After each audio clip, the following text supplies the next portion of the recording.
June is Men's Health Month, and one major part of men's health that's often overlooked or dismissed is their mental well-being. Left untreated, those challenges can grow, hurting their quality of life and even their physical health.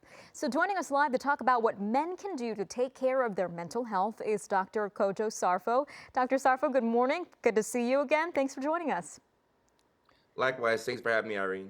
Absolutely. Okay, so let's get straight into it. What are some of the top mental health issues that men specifically face?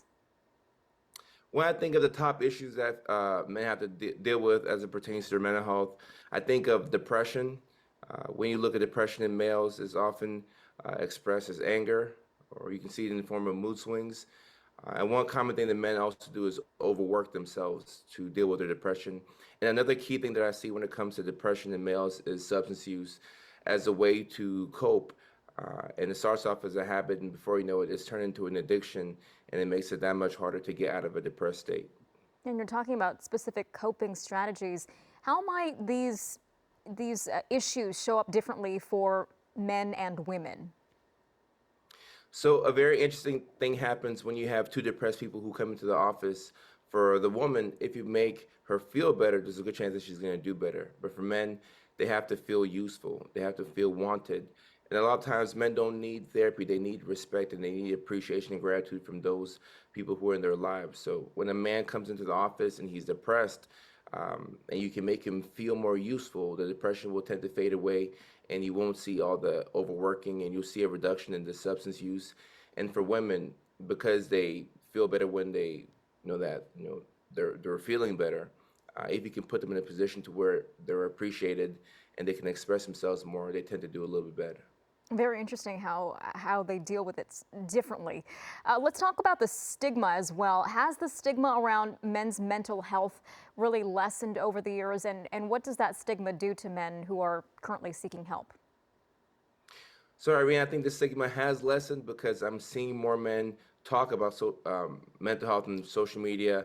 I'm seeing more of my friends in my personal circle talk, but there's been over 400,000 suicides this year, and every 4 out of 5 suicides are committed by men.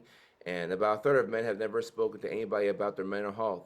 So it's still a pretty concerning statistic, and it's alarming out there that there's so many men who don't have an outlet to express themselves.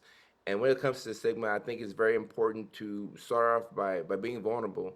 So I talk about having ADHD and I need medications. I take them every single day to help me feel better. And when I'm also depressed, I tend to overwork and I'll lean into substances a bit more than I need to. So just sharing these struggles on social media allows people to feel like they're not freaks if they come out and talk about these things. And when one person stands up and shares their struggles, it makes other people feel comfortable to come out and talk about what they've been struggling with as well.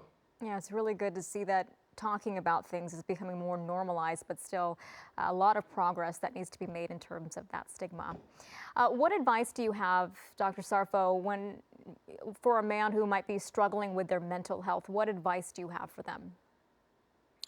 So for the man struggling with their mental health, the first thing I would say to them is that you're not weak for asking for help. And the sooner you ask for help, the better. It's not sustainable to be the person that your family relies on, that your kids rely on.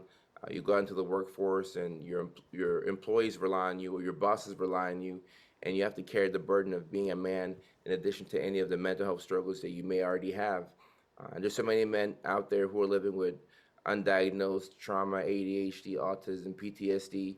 And when you have a fundamental understanding of yourself, instead of you being upset at the fact that you haven't done the dishes or you're behind on a couple of bills, you'll understand that it's because of a mental health condition. So it's liberating to say, oh, I have ADHD, I have PTSD, I have depression, as opposed to being hard on yourself and saying that you're lazy and you're not able to live up to other people's expectations. So asking for help is a sign of strength.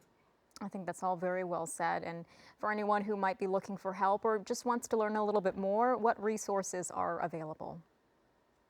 So the first one that I point people out to is 988. That's the suicide hotline. You can text, call if you're going through a hard time. Also, social media is a great way to not only express yourself, but also to hear from other people who have similar struggles. So I do promote the social media platforms, whether it's TikTok, Instagram, Facebook, YouTube, learning about your own mental health and um, talking to people who have had similar experiences or people who may be going through the same things at this moment. And also encouraging men to learn about telehealth as it relates to a way to talk to a therapist or to find a psychiatric provider. I offer telehealth services, whether it's coaching or psychiatric evaluations. And knowing that you can do this from the comfort of your own home without having to leave, you may have some shame going into the office personally to see a provider, but if you know that you can open up your laptop or you can talk to somebody and that the information is going to be confidential and you can still get help, I think it's very helpful for men to know that.